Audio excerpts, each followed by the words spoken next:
I have a question for you and for you. When is an older truck a better truck? I'm actually here to answer that question because I've got a 2008 Nissan Titan. Well, I have a brand new 2021 Nissan Titan Pro 4X, and this is old versus new, a tale of two Titans. That's right. And before we get started, it's something very important that you should know. Our friend who recently did a Dude, I Love My Truck episode brought this truck to us. It's not mine, but I would have bought it. Yes, so how about this? How about we walk around the old Titan first, this right, 2008, and then take it for 0 to 60, and then do the same 0 to 60 with a new one, and that's how we'll decide which truck is best. 5.6 liter V8, right? Yeah, just like that one. Okay, well, let's open the hood and see what's what. All right, while he's doing that, just so you guys know, the original 5.6 liter is very different than the modern 5.6 liter. According to Nissan, they did a lot of things to make it different, so the new one does outperform it in stock form. However, this one's a little bit different, right?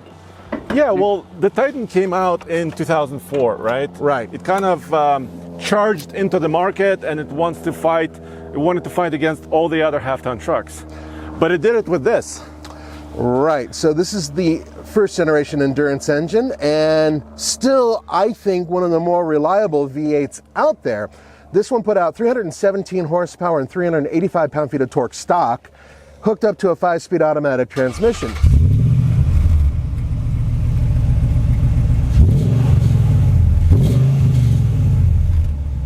This has a fairly advanced 4-wheel drive system because it has a rear locker, and the owner went and lifted it and put on larger tires, and so there's a lot more to it. Also an exhaust system, and I believe a little bit going on with the intake as well. So the numbers are not exactly the same as they were stock. Here's the best part, Andre. What? Gas mileage is terrible. This truck belongs to Angel, our friend, like you said. Yes, so the tune and the exhaust system with headers is there. The previous owner also told Angel that about 395 horsepower is possible. Mm-hmm. We don't know if that's exactly true. We honestly do not know that. But it also, we have some power rubbing components here as well. Yeah, basically 35-inch tires and a lift. All of that does go against it in terms of 0 to 60 times, but the lift and the bigger tires do help it off-road. So let's talk about this vehicle in terms of what it really is. It was a revolution when it initially came out. When Nissan introduced this truck, they didn't even have enough bays to service these things with all of their dealership garages. They actually had to modify them in order to get the Titan in there. It took Toyota completely off guard when it came out. It was, at the time, a beefier truck, and a lot of people called it a real challenge to half-ton trucks in the American market. Now, marketing-wise, they didn't go particularly far, but they did have several different versions of the truck, even though they are all pretty much with the same engine, including long beds and extra cabs, you name it. They had some interesting stuff going on, but then they just stopped for a while until they got to the newer trucks. Exactly, and that's where the new truck comes in that we'll show you later. This is, of course, a crew cab with a shorter 5.5-foot bed. Dude, remember the King cab when they came out in 2004? Yeah. It also swung the door all the way open. Like all the way open, and I thought that they looked really cool as a King cab. And there was enough space back there for kids, but not quite for long or tall adults. Now, this one does have on the opposite side a cool little cargo thing back here, and that was kind of novel at the time. I believe the beds of these two trucks are about the same, aren't they? Yeah, about 5.5 feet right, in both cases. And this truck, when it originally came out, this one also has a hitch, of course, it was rated at 9,400 pounds of towing. And 7-pin connection, of course, is here. So, and also Pro 4X, it actually has some luxury options for the time. Backup sensors, but no backup camera. Right. And leather interior. Do you want to show them the interior? Yeah, come on, let's have a quick look at that. Now, this one did have a couple modifications done, including that screen right there, which is for the infotainment system. So you can plug it in and have Apple CarPlay. But it did have leather seats, and they're heated. And like a lot of Nissans, even back then, Nissan is really good at building seats, and I feel that the front seat comfort is pretty damn good for an older truck. And look at this, you got armrests, like you said, premium seats, power operated, both passenger and driver. And what about the rear seat space? Rear seat space is really good. It always has been pretty decent. Obviously, that's changed the new truck, whole new platform and all that. And Angel actually added a storage bin down here, which does come from the Nissan book of extra goodies. So there is some real Nissan stuff going on in here as well. By the way, I really do like having that. It is very helpful. But if you were to remove that, you would have enough room in here for a full-size, large dog kennel. I know that because I've actually done that with a truck just like this. And dude, I want to show you the rear glass. Check this out. Oh yeah, come on back here. See if Andre can figure out the button. There it is. So you know how Toyota, the Tundra has a roll-down rear glass that the entire glass goes down? Nissan said, nah, you know what? We're going to do that with 3/4 of the glass. And I dig that. It's something that they don't do anymore, unfortunately. Yeah, well, I think it's time, dude, to put this to the test. V8 versus great sounding V8. Sounds good to me. Dude, we have to thank Angel again for bringing this truck. Yeah, it's a really nice example. I mean, obviously it would be great if we had one without the big lift and tires because that's going to change things, but also it has, according to the former owner, more power. So performance improvements. I think it'll balance out. Here's the thing, it's a 5-speed automatic. Like Yeah. Which is an old school. I mean, they had it for many years in multiple vehicles, right? Oh yeah, my Pathfinder had a very similar 5-speed automatic transmission. Now, the question is, are we going to run this in 2-wheel drive or 4-wheel drive? I'm going to say 2. Okay. Because, you know, first of all, this is not my truck. And also, we're doing a 0 to 60 on pavement. So I don't want to, you know, do a boosted, well, this doesn't have a turbocharger. Yeah, I don't want to do like a brake torqued, you know, launch in the 4-wheel drive. Yeah, we don't want to detonate a transfer case or something like that. Yeah. No, I totally get you. Besides, you know, if we smoke a little bit of rubber, that's okay. I think this truck has always, and I think maybe still is underrated. Yeah. You know, people overlook it for various reasons, but I just checked.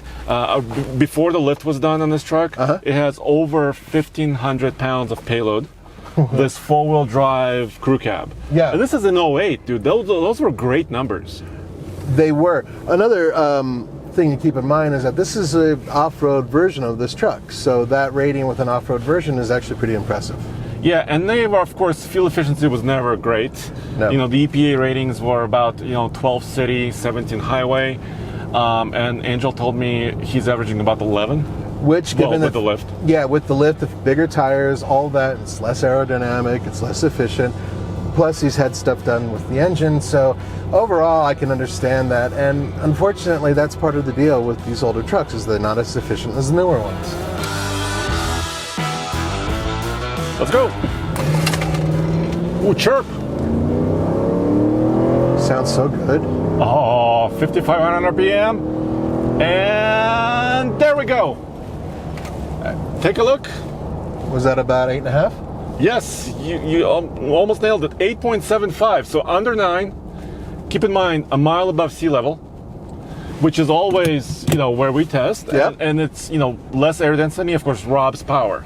It does. And how many miles does it have on it? 101,000 miles, so actually relatively low. Relatively low for the time, but at the same time, it has been broken in and then some. Yeah. These things have always been quick. They've always impressed me with their power. As I said, a really underrated truck. All right, so the driving experience, I think, I mean, is great. I actually feel comfortable. These seats, like you were saying, are comfy, and I have headroom too. Yeah, it's an interesting cab design. Remember, this was all new and revolutionary when it came out around 04 compared to the other vehicles that were out there at the time. Yeah. And a lot of people were not prepared for such a different looking vehicle, both externally and internally. By the way, we have to say this. Angel told me how much he paid. Oh yeah? 14,000. Okay. This is in the current market, right, where everything is overpriced. Yeah, the current market is kind of crappy right now. I would imagine that in a regular market, without all the push, it would probably be closer to 12 or even 10 for a truck like this. But, you know, things have changed. Yeah, but when you compare it like to a brand new F-150, I mean, an F-150 from the same era, right, currently, I think that was probably a decent deal. All right, dude, that was pretty impressive for a truck on 35s with the V8. But how about this? Now, this is a whole different ball game. they completely redid the Nissan Titan after many years of that truck. And this is actually, you could say it's almost the third generation of the Nissan Titan, couldn't you? Because when they replaced the original, they had the 7-speed, right? And it was a slightly different redesigned body. front end, Right. everything, yeah. And then the XD came out, but we're not talking about the XD. Then they came out with the 9-speed transmission, what, about 2 years ago now? Yeah, approximately. And then they redesigned the front end yet again. Right. So it's with like this 2.5. updated. The engine, even though the displacement's the same, it's a very different engine. It has a lot of different components on the upper end. The blocks are similar, but I mean, in terms of it being the same engine, they're really not. In fact, the output's very different. Yeah, 400 horsepower is the factory rating. Right. 413 pound-feet of torque, once again, from Nissan. And that's on premium fuel, once again. So the old truck was tuned a little bit more for premium fuel. Yeah. And this new one is also.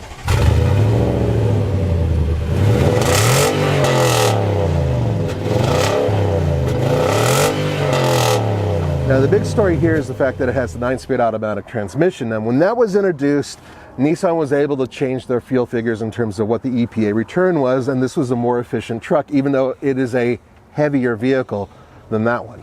Yes, and of course, while the styling changed, some things kind of remain the same, right? Because this one is a Pro 4X. Yeah. And it still has a very beefy front skid plate, just like the older truck. Very beefy tow hooks. Still here? I'm thrilled with that. Although these ones are lava orange, Nathan. Yeah, I know, and Tommy would probably be here with nail polish or something like that, painting that if we weren't around. So something very important and something that's kind of disappointing to me is that the Pro 4X is a fantastic package, but unfortunately, compared to all the other trucks that it's in the segment with, it has one of the lower approach angles out there, and part of that has to do with the way the front end was designed. But let's take a look at the tires, because Okay. that's really important in an off-road truck. They are coated in mud. So everything's coated in mud right now. that's quite unique, but the wheel design, of course, has changed. And this is a factory setup, like Nathan was saying. Yes, the ground clearance and the approach angle is lowish, but this is a general grabber tire, and also has Bilstein shocks. So Bilstein is still there. Bilstein is still there. Now this vehicle, when Nissan gave it to us for a long-term loan, added a whole bunch of Nismo components to it. Stuff that we wouldn't normally get, including the side step, because this really does kill breakover angle. But some people need it. I mean, frankly speaking, we're tall, and not everybody is. But it also has that section right back there, that whole light bar thing, which is not a roll bar, by the way. Sports bar. Sports bar. But it's not for watching sports games. It's actually for mounting additional accessories like the lights. And this is actually integrated fully into the truck because there's a special switch on the inside where you can operate the lights. Notice something that it doesn't have that the old one does? What? There's no storage door there, and I don't believe that's an option. Is it an option? No, not anymore. Not anymore. I think they that's should bring kind of it a back. bummer. It was extra utility, but you do have his bed. But you know what this one has that the other one doesn't? Yeah, go ahead, Chuck. Oh, this. Get it working.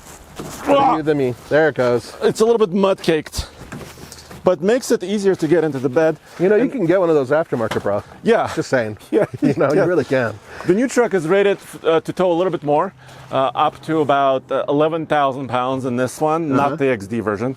That will tow up to about 9,400 pounds. Right. So that hasn't changed, but what else hasn't changed is this. The track system for the cleats, which is awesome. You know, Nissan was one of the early innovators having this as an option in many of their pickup trucks, well before a lot of other people did. So it's cool that they had this and that they had it back then. And in terms of the overall bed size, not a whole lot has changed in terms of dimensions and whatnot. Obviously, payloads are different depending on what you get. Pro 4X doesn't have, I believe, the highest payload. The highest payload really does go to the two-wheel drive work truck, basically. Oh, look at the little tiny porthole. That thing is tiny. Can you open that like with a little tiny motor, or do you just use your hand and you just pull it because it's tiny? Yes, I can open it. All right, Hold let's on. see you open it. Obviously, big changes. I think that one of the reasons why they may have done that is for security, because the other one is big enough for a human to go through, which, yeah, I think even Tommy would have a hard time getting through that. So, yeah, adorable there, buddy. So, one thing that really has changed is the interior design. So let's have a look inside, because it is a big change from the older Titan. In fact, I always felt that the older Titan was usable, but never luxurious. This, on the other hand, is far more presentable, definitely a nicer update, and they did some really nice touches. Now with the Pro 4X, you do get stitching and whatnot, not only on the seats, but also on the dash. Yeah, dude, check it out. So, of course, lava red theme, this red color, or orange to some people, continues inside. And it's really updated. And if you can look here, it has some luxury touches. Of course, you have heated seats, and these controls originally were on the Infiniti SUVs. So that comes in. Also ventilated. Yep, that's so right. Does your truck has ventilated seats and chilled? No. Okay. And the seats are heated back here, and there's a nice vent, and it's easier to get the rear seats up here. And then on top of that, you have, and I don't know if it's an option or not, but you have this tray which opens up, so you can actually either use that down there or open this tray up and turn it into a full boxy thing, which I'm not doing very well. Oh, there it goes. Oh, it's a flat loading floor. It's a flat loading floor. That's what it is. But you can either do that or just have it like this. This will go down. This will go down. So there's more utility back here, a little bit more space, and a lot more comfort. Yes, and of course, when my wife, especially when we tested the 2018 Pro 4X Titan, she really appreciated all the cup holders, all the storage, giant center console, removable cup holders so you can clean them. Actually, I need to clean this one. Probably. And also, I want to show you something else, dude, because this is a new luxury feature. Bam!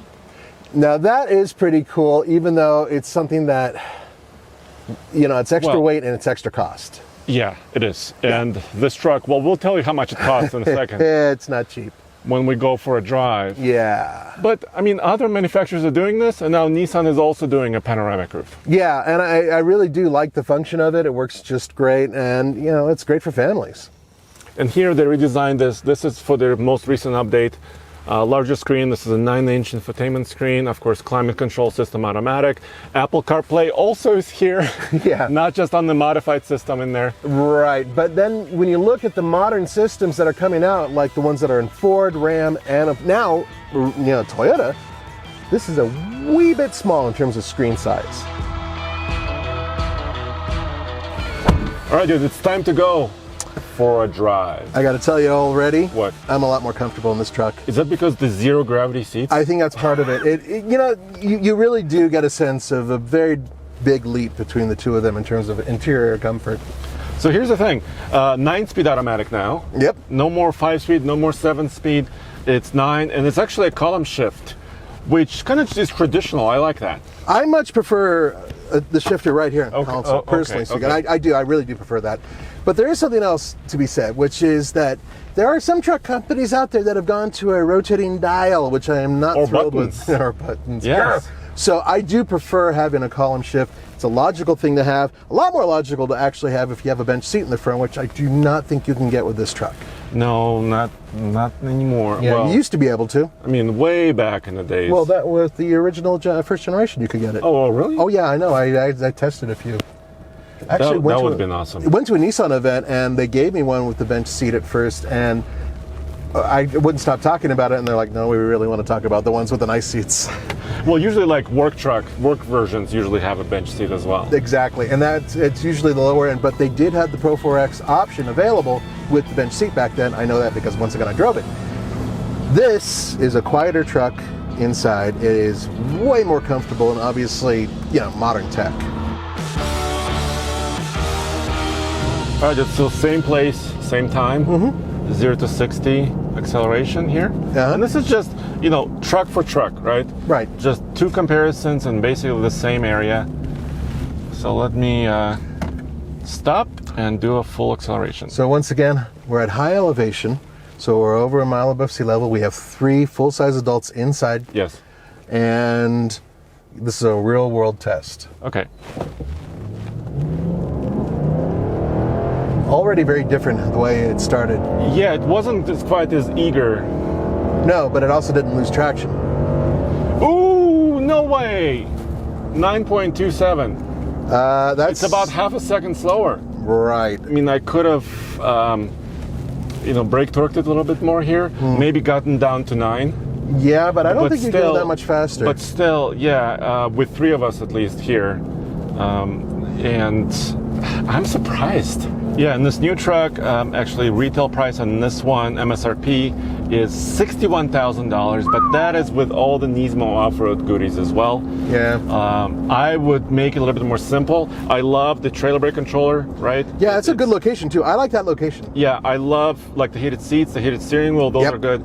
But like panoramic sunroof, you know, it's really not, I think, for me. This is kind of unnecessary. It's a luxury. And so, like side steps, I would take some of that stuff off. They'll make the truck lighter, and potentially even better off-road and on-road. Yeah, I mean, the lighter you make any vehicle, the better it performs on and off-road. That tends to be the case. And in this case, it's just loaded with stuff. But then again, it's got a lot of safety features on it, a lot of other goodies, and all this heavy leather and powered seats and stuff like that. All of it lends to being a heavier truck. And Nathan, check this out. I recently did a highway trip from Denver to Colorado Springs. I put on about 180-ish miles, 184.9, and 16.9 mpg. And this is going like 75 highway interstate speeds. Okay. So that's actually pretty good real-world V8 results. It's pretty good. Did you do any city driving, or was this all highway driving? No, mostly highway. Okay, so high-speed highway driving, honestly, it's not great. No, but there is drag. Yeah, there is drag. They got all the extra stuff on here. Yeah. Ready? So what about that endurance V8 sound? It's glorious. Yeah, both trucks really do have a really distinct sound. It's one of the things we've always said about the Nissan V8 is that it's a fantastic sounding engine. But there are significant differences between these two trucks. So, okay, we're done with 0 to 60. Which truck would you pick if it was your... The white one. Okay. Oh, the old one, without a doubt. But you know why? Why? Because I've taken both of these vehicles off-road several times, and I like a truck that's light on its toes. And the older one is a lighter feeling truck that really does scamper around off-road in this configuration, whereas in the newer one feels a little bit more weighted down and a little bit more, how do I put it, hefty off-road. Are you talking about me? Me. Oh, so here's where I am. Yes, of course, the used truck is cheaper, right, to buy. But let's discount that. Yeah, part. let's take that aside. I would, you know me, I love tech. Yeah. So I would pick the new one, but I would leave some of the accessories off. So I would remove the sports bar. Oh, yeah. I'll probably remove the side steps. Right. And I go as simple as possible on the Pro 4X scale. You know what I'm saying? So I still get the off-road goodies, but not every, piece of luxury tech. I can understand. I think you and I both would agree that having heated seats is really just the bare necessity. Yeah. Living here in Colorado. Both trucks are really good, and the real thing here is that Nissan has been building an outstanding half-ton pickup truck that's always been under the radar, and it's a real shame because we agree that they've been building a good, solid truck for years. Yeah, and the new one, of course, has integrated brake controller, which I love. Yep. It tows more, which I love. Yep. And it still has all the usability. Well, let us know what you think in the comments below. Would you take the first gen, or would you take the 2.5? Thanks, guys. We'll see you next time.